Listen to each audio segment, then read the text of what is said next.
हमारे नेता सदन फिजिक्स भी जानते हैं।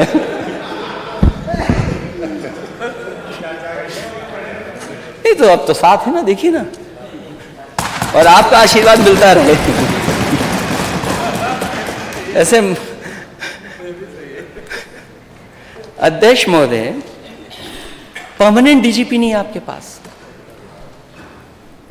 एक दिन मैं जानबूझकर गया पुलिस हेडक्वार्टर में, क्योंकि समाजवादियों ने बनाई और वर्ल्ड क्लास इंफ्रास्ट्रक्चर दिया। जो भी डीजीपी आए, जो भी होम सेक्रेटरी आए, दूसरे स्टेट के और वरिष्ठ अधिकारी आए, उन्होंने खुद तारीफ की है, महसूस किया उन्होंने कि पुलिस के पास ऐसे इंफ्रास्ट्रक्चर होना चाहिए। और ये बात नेता सदन जानते हैं, लेकिन स्वीकार नहीं करेंगे। मैं जब गया हुआ, दिन के 12 बजे तक पूरी पुलिस सो रही थी। मैं अंदर बैठा, कोई अधिकारी नहीं वहां पर। सोचिए, पुलिस हेडक्वार्टर में कोई अधिकारी ना हो, इससे बड़ा दुर्भाग्य क्या हो सकता है। जो स्टेट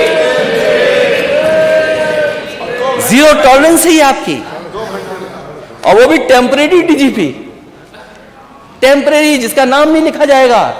मैं आपको अपने तरफ से सुझाव देता हूं।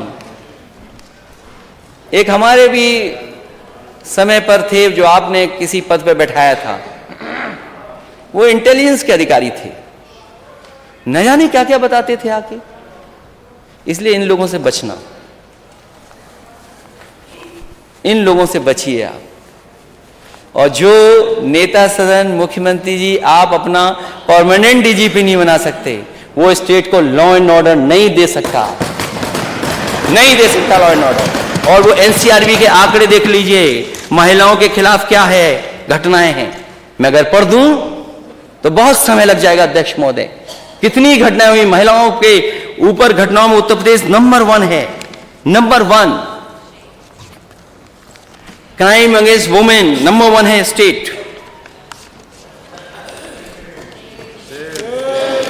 और ये कोई आंकड़े हमारे नहीं हैं, ये हमारे आंकड़े नहीं हैं, एनसीआरबी के आंकड़े जो आप आंकड़े देते हैं। आप स्टेट कहां खड़ा है,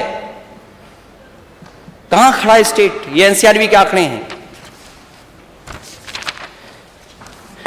यूपी सबसे आगे, नंबर 1 है यूपी, महिलाओं के ऊपर अन्याय अत्याचार होने पर नंबर 1 है, नंबर 1।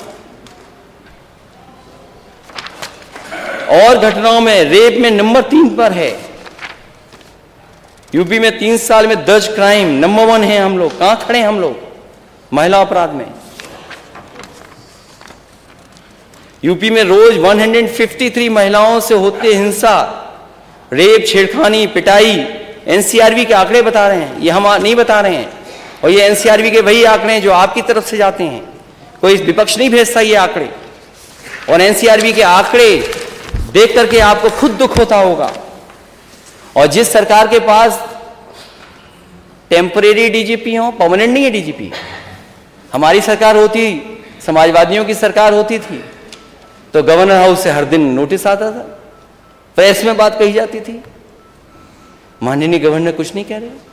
अब तो कुछ नहीं कहा जा रहा है। गवर्नर के ऊपर विधानसभा में गवर्नर के ऊपर कोई अच्छा नहीं कहेंगे, इंगित करके नहीं कहा जा सकता। मैं अब नहीं वो शब्द वापस लेता हूं, गवर्नर पे कहा हो। लेकिन उस समय वहां से आवाज आती थी, बगल से, विधानसभा की से। अब आवाज ही नहीं आती। और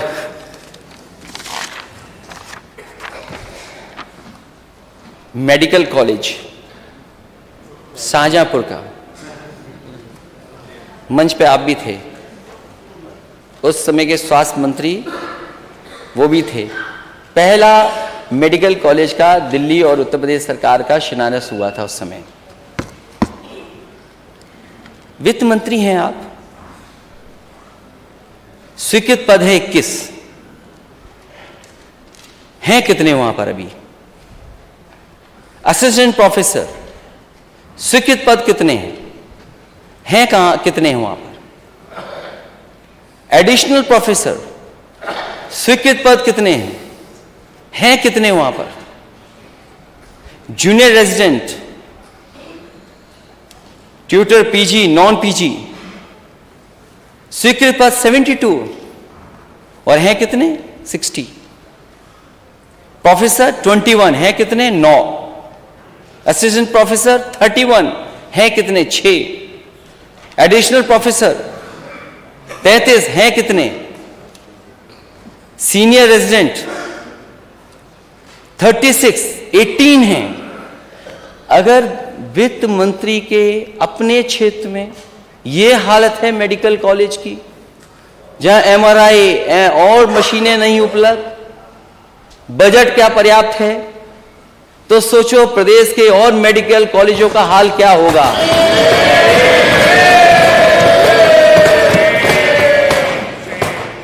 नेता सदन के क्षेत्र में 500 बेड सुपर स्पेशलिटी बच्चों का, 200 बेड्स उसके लिए बजट, और जो टीचर्स प्रोफेसर्स की पुरानी मांग रही कि उनको सुविधाएं मिलनी चाहिए पीजीआई जैसी, आप कितने मेडिकल कॉलेजेस को दे रहे हैं। और फिर जब इन्वेस्टमेंट लाना चाहते हैं तो कंपनियों के घर पे जाकर क्या बोले, उनके स्वागत में न जाने क्या क्या करते हैं ये लोग जाकर के। और मुझे याद है सुपर स्पेशलिटी हॉस्पिटल के लिए शाहपुर जी, पालन जी देश की one of the best company है कंस्ट्रक्शन, मेडिकल कॉलेज के एक सुपर स्पेशलिटी हॉस्पिटल बना रही थी। उस कंपनी का 1 साल बजट नहीं, 2 साल नहीं, 3 साल बजट ही नहीं दिया, वो कंपनी भाग गई। मैंने पूछा आखिरकार कंपनी क्यों चली गई, कितने दिन इंतजार करते। शाहपुर जी, पालन जी कौन कंपनी है, आपने बजट नहीं दिया। आप ठेके में सेटिंग कराते हैं कि अपने लोगों को ठेका दिया जाएगा। सैफई मेडिकल कॉलेज यूनिवर्सिटी, और उसके चांसलर मुख्यमंत्री हैं। मुख्यमंत्री जी अपनी यूनिवर्सिटी, अपना चांसलर बनने के लिए जल्दी बन गई यूनिवर्सिटी। बलिया की पूर्व प्रधानमंत्री चंद्रशेखर जी के नाम पर यूनिवर्सिटी क्यों नहीं बन रही है, उसको बजट क्यों नहीं दिया आपने। पूर्व प्रधानमंत्री अटल बिहारी वाजपेयी जी की यूनिवर्सिटी, मेडिकल यूनिवर्सिटी यहीं बननी थी। अभी भी हो सकता है लोहिया इंस्टीट्यूट के किस फ्लोर पर चल रही हो यूनिवर्सिटी, वो क्यों नहीं दिया आपने। आपके बगल में कैंसर इंस्टीट्यूट बना है, यहां जितने माननीय सदस्य बैठे हैं ये कभी ना कभी हर दिन या क्षेत्र में जाते होंगे, महसूस करते होंगे कि कैंसर बीमारी किस तरीके से फैल रही है। हालांकि मैं अपने मंत्री हमारे साथ रहे, मैं बोला नहीं उनसे। कल पॉल्यूशन की बात आई तो हमारे वो डॉक्टर हैं, वो बोले पॉल्यूशन से होता ही नहीं है कैंसर। अब उनकी स्टडी होगी किस तरीके से कैंसर फैल रहा है, और आप नेता सदन खुद दस्तखत करते होंगे न जाने कितनों की मदद के लिए। बताओ कैंसर बीमारी में सबसे ज्यादा पैसे आप दे रहे हैं कि नहीं दे रहे हैं। और यहां जो कैंसर इंस्टीट्यूट बनी थी उस पर नाम तो आपने बदल दिया, हमें कोई शिकायत नहीं उस पर। कल्याण सिंह जी के नाम पर बनाई आपने यूनिवर्सिटी, वो कैंसर इंस्टीट्यूट कर दिया। लेकिन क्यों उसके लिए आज तक कोई पैसा नहीं दे रहे हैं आप, बजट क्यों नहीं दे रहे हैं आप। कैंसर इंस्टीट्यूट के लिए नहीं, वही मान्य सदस्य जितने बैठे हैं वो लोग उनके क्षेत्र में हैं कैंसर से पीड़ित के नहीं है। कहां जाते हैं इलाज के लिए, सोचिए। मुंबई जाते हैं इलाज के लिए, दिल्ली जाते हैं इलाज के लिए, और ये ऐसी बीमारी है, गंभीर बीमारी है कि पता नहीं किसको ले जाए और कब आ जाए, कौन गरीब को आ जाए, किसको आ जाए। ये हमारे मंत्रियों की गलती नहीं है, ये काम करना चाहते हैं मंत्री हमारे, डिप्टी सीएम काम करना चाहते हैं, लेकिन बजट ही नहीं देते ये लोग। नेता सदन बजट क्यों नहीं दे रहे हैं आप। और मैं इसलिए कह रहा हूं ये बात, रसूलाबाद का एक बार मैंने वीडियो लगा दिया, फोटो तस्वीर लगा दी, मंत्री जी ने 1 घंटे में सब साफ करा दिया, सफाई हो गई, वहां सब कुछ हो गया। वो तो काम करना चाहते हैं, लेकिन बजट क्यों नहीं दे रहे हैं ये लोग। मेडिकल कॉलेज की स्थिति क्या है, आज गरीब इलाज नहीं करा पा रहा है, ऑपरेशन नहीं करा पा रहा है। पीजीआई की खबर आपने पढ़ी होगी, जीरो टॉलरेंस क्यों नहीं है आपका मेडिकल के क्षेत्र में। 4 दिन भटकती रही महिला, बाद में जान चली गई। आपने जो वेंटिलेटर्स दिए, वेंटिलेटर्स नहीं है, सब कूड़ा करकट हो गया है। क्या कैपेसिटी बिल्डिंग कर रहे हैं आप $500 ट्रिलियन की इकोनॉमी का सपना देख रहे हैं, मेडिकल व्यवस्था ध्वस्त है आपकी। किसी गरीब को इलाज नहीं मिल सकता।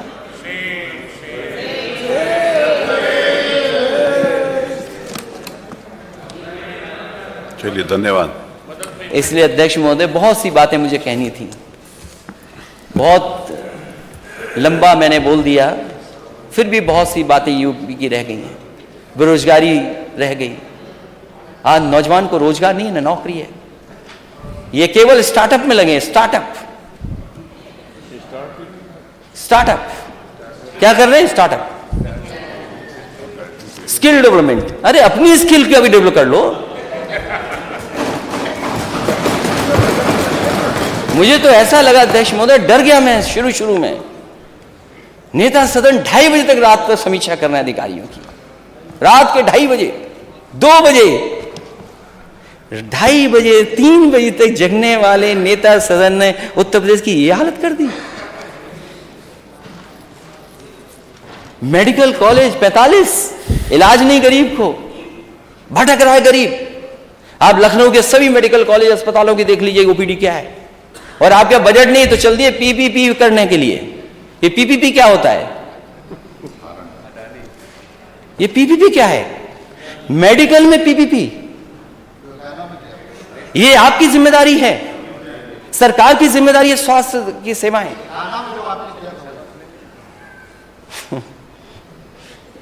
नेता सदन, मैं आपके खेल के बारे में नहीं कुछ बोलना चाहता। देखिए एक आना याद आ रहा उनको, फिर हो जाए मैच एक दिन एक आना में ही क्रिकेट का। नेता सदन देखें कितने टप्पे के बाद बॉल पे बैट मारते हैं। और मैं आपको बता दूं, नेता सदन जितनी बॉल फेंकोगे आप उतने छक्के मारूंगा मैं। इसलिए मुझे विश्वास है कि यदि श्री राज्यपाल महोदय भाजपा रचित पुस्तक को पढ़ने की बजाय अपने स्वयं के उद्गारों को व्यक्त करती तो वह अवश्य तथ्यात्मक भाषण होता और वे जानकारी हितकारी सिद्ध होता। लेकिन क्योंकि सरकार ने जो कट और पेश किया वही गवर्नर बोल के सदन में गई हैं। मैं समझता हूं जो हम लोगों ने सुझाव दिए हैं और विपक्ष के लोगों ने जो सुझाव दिए उनको शामिल कर दिया जाए। मैं अध्यक्ष जी का बहुत बहुत धन्यवाद देना चाहता हूं। माननीय उप मुख्यमंत्री, आपको कौन रोकता है अधिकारियों के खिलाफ कार्रवाई के लिए?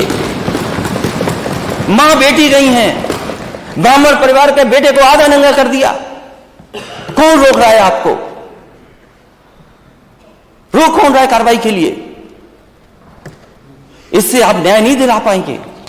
और एक घटना नहीं, जीरो टॉलरेंस की मैं दूसरी घटना भी कन्नौज की बता सकता हूं। आप कहते हैं कि दंगा की डेफिनेशन देखिए ना, जो आंकड़े आते वो क्या कहते हैं एनसीआरबी के आंकड़े।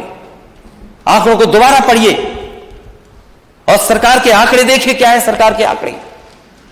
कन्नौज में 10,000 रुपए दे करके एक मुस्लिम नौजवान से आपने मंदिर में मांस रखवा दिया। वो बीजेपी का कार्यकर्ता था, नेता सदन।